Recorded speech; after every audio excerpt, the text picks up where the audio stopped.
নমস্কার। পশ্চিমবঙ্গের আসন্ন বিধানসভা নির্বাচনে ভোট প্রার্থীদের খাদ্যাভ্যাস নিয়ে আমাদের আলোচনার ২৬তম পর্বে ডক আফটার ডিনার চ্যানেলে আপনাদের স্বাগত। আজ আমরা আলোচনা করব আমাদের সকলের প্রিয় রাজারহাট গোপালপুর বিধানসভা কেন্দ্রের তৃণমূল কংগ্রেস প্রার্থী আমাদের সকলের প্রিয় গায়িকা অদিতি মুন্সি দেবীর খাদ্যাভ্যাস সম্পর্কে। এই অদিতি মুন্সি দেবীর এই খাদ্যাভ্যাস সম্পর্কিত তথ্য আমাদেরকে যার পড়ায় উপকৃত এবং ঋণী করেছেন এই সময় লাইভ চ্যানেল এবং ওনার সাংবাদিক দাদা। আজ আমরা দেখব একটা মানুষ একজন মা তার মেয়ের জন্য রান্না করেছেন, একটা মানুষের কোনো একটা পার্টিকুলার খাবার পছন্দ, একটা মানুষের সোশ্যাল মিডিয়াতে হঠাৎ করে তার ভিডিও ছড়িয়ে পড়ার একটা ইতস্তত ভাব, এগুলোতে যে কী করে একটা সাংবাদিক একজন সাংবাদিক দাদা হাসতে পারেন তা আমরা আগে কখনো দেখিনি। অদ্ভুতভাবে আমরা লক্ষ্য করব যে এতেও কি হাসা যায়, জানি না, হয়তো হাসা যায় বলে উনি হেসেছেন। এখন আমরা ছোটোবেলায় শুনতাম যে কথায় কথায় কাঁদে তাকে ছিঁচ কাঁদুনে বলে। আমরা কি এই বাজারে আমাদের এই সাংবাদিক দাদার ব্যবহারকে ছিঁচ হাসুনে ব্যবহার বলতে পারি? তা আপনারা কমেন্টে জানাবেন যে কথায় কথায় কি হাসা যায়।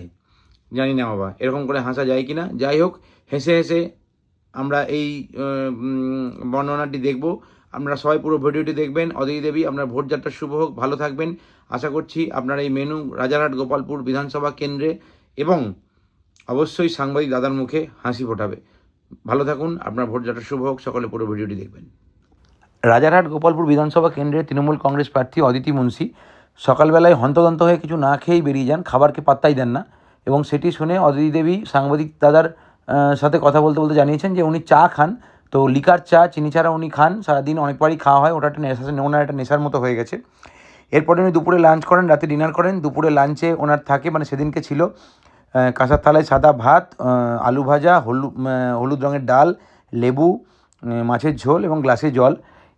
এবং অবাকভাবে এটা আমরা লক্ষ্য করলাম, তা হলো সাংবাদিক দাদা এবার কিন্তু মিস্টার আরবুল ইসলাম স্যারের মেনু বর্ণনা করার সময় যেরকম মেনু চিনতে পারেননি, এদিন আর সেরকম হয়নি। উনি মেনুটি নিজেই বলেছেন এবং মুচকি হেসেছেন।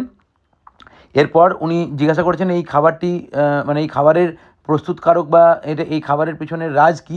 তো তখন অদিতি দেবী জানিয়েছেন যে এটা ওনার মা রান্না করেছেন। সঙ্গে সঙ্গে উনি মাকে জিজ্ঞাসা করেন যে আপনি কি ভেবে এই রান্না করেছেন, আপনি কি আপনার ভোট প্রার্থী অদিতি মুন্সির জন্য রান্না করছেন নাকি গায়িকা অদিতি মুন্সির জন্য রান্না করছেন।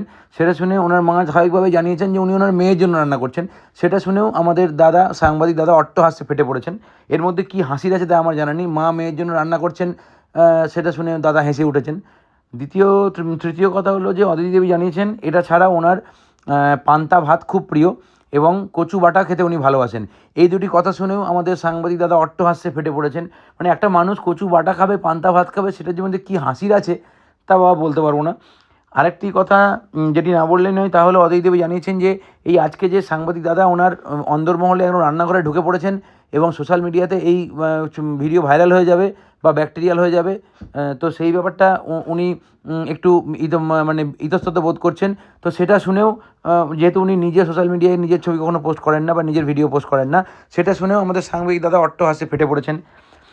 আর উনি জানিয়েছেন যে অদিতি দেবী জানিয়েছেন যে উনি সাধারণত ফ্যামিলি সবার সাথে একসাথে বসে খেতে বসতেই পছন্দ করেন এবং সেই জন্য উনি ছোটোবেলা থেকে একসঙ্গে খাবার খান। এবং সাংবাদিক দাদা জানিয়েছেন যে ওনার ইন্টারভিউ শেষ না হলে উনি নাকি অদিতি দেবী নাকি পাতে হাত দেবেন না, সেটা বলতে গিয়েও উনি অট্টহাস্যে ফেটে পড়েছেন। আর আরেকটি কথা না বললেই নয়, তা হলো এখানে আমরা দেখব অদিতি মুন্সির অতিথি সেবার একটি পরিচয় আমরা পাই যে ওনার সাংবাদিক দাদাকে উনি খেতে দিয়েছেন, এটা অন্য কোথাও আমরা দেখিনি।